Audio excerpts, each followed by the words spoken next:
Hey y'all. All right. Okay, let me explain what's going on here. I had a viewer who commented that I did not show them how to tighten down these bearings, tighten down this nut, and do all of that. And honestly, I thought I had in the previous two videos about packing the front wheel bearings on this, but then I went back through and I looked at the last video and I didn't. So here I am. I'll fulfill that request. Okay, this is cake. It is so simple. Now, I was driving this, and so I went ahead and I jacked it up, and I've got it on a jack stand right there. And see, there was nothing wrong with this.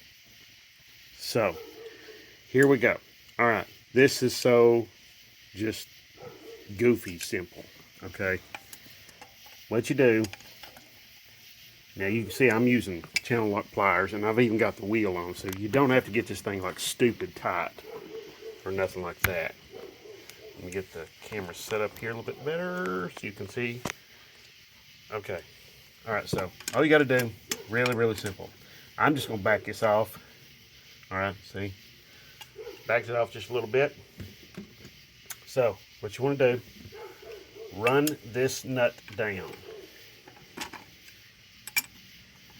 all the way, okay, till it stops. All right.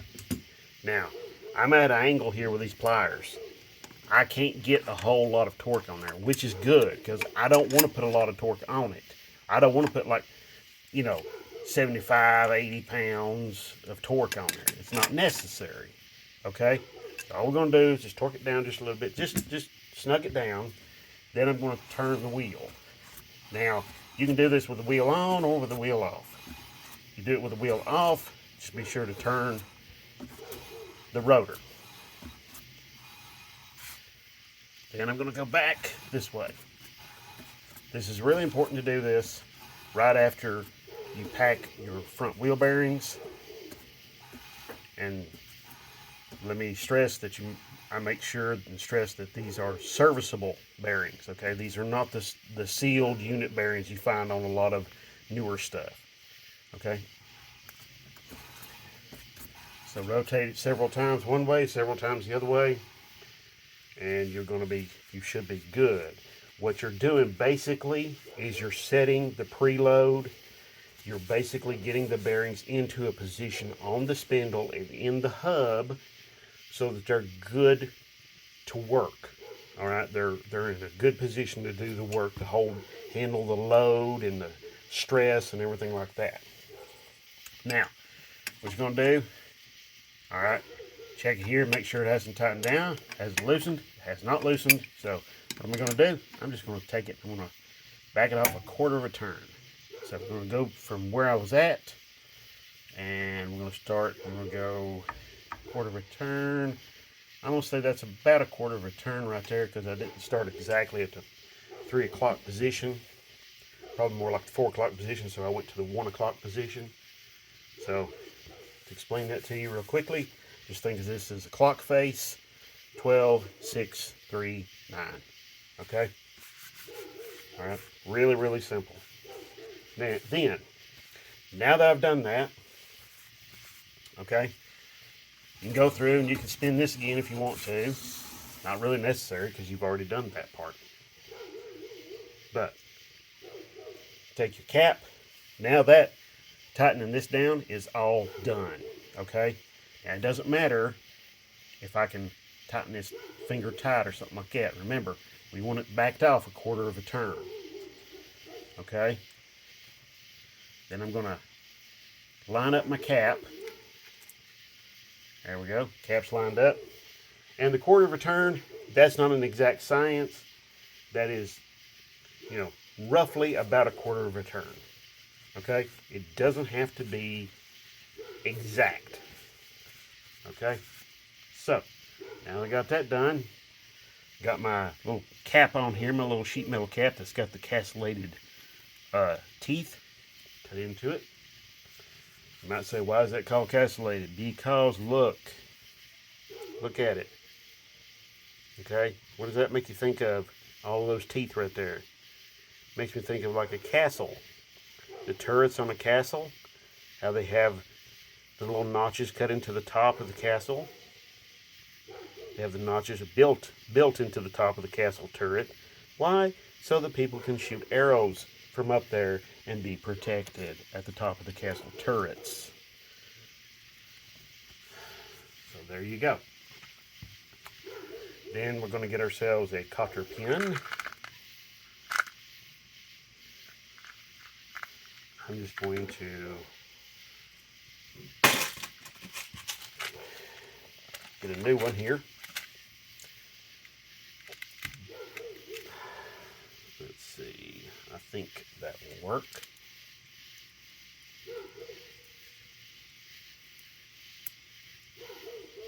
Okay, that will work right there. All right.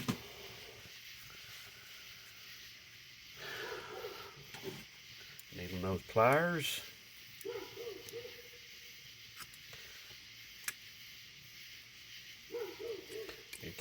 Your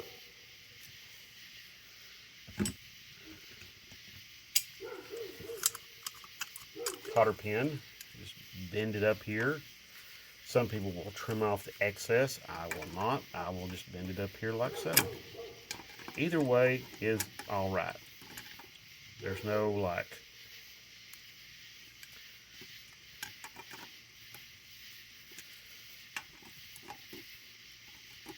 I bend up the tails.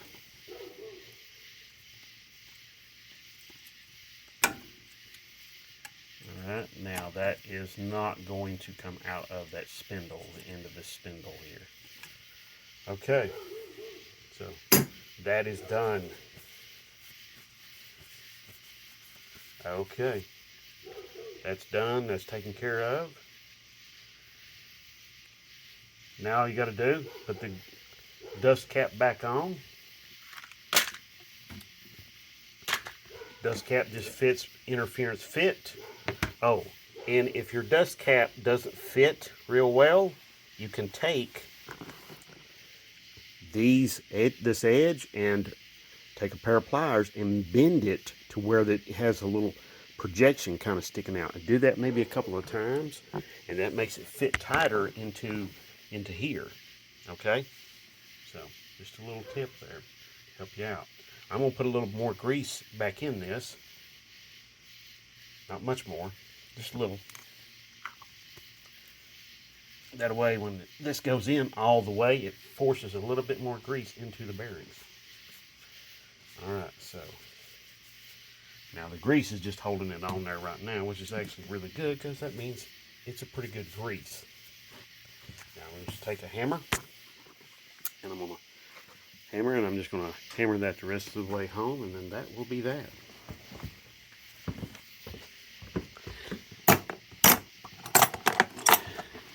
And let me stress something really clearly. When you're doing that, notice how I'm doing this.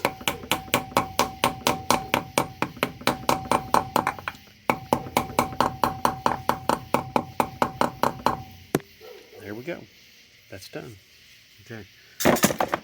Now, you can take, if you've got this painted like I do, but it looks better, or this is chrome on yours, you know, or plated in some way, and you don't want to damage it, take your piece of wood and put it up against there, and then hit it with a hammer. Either way. All right, you notice I didn't rear back and really slam that thing in there. Okay, it's not necessary. So, all right, that job's done. Okay, so I want to say thank you to you all for watching the videos and tuning in, and thumbs ups and the likes and the shares and all of that. I really do appreciate it. It is really amazing. Up now over 2,290 subscribers, which is, you know, pretty crazy. Pretty doggone crazy. I'm not going to lie. So, again, really thank you. And for all of that. And, well, there's going to be more work coming. So, and again, Thank you. God bless.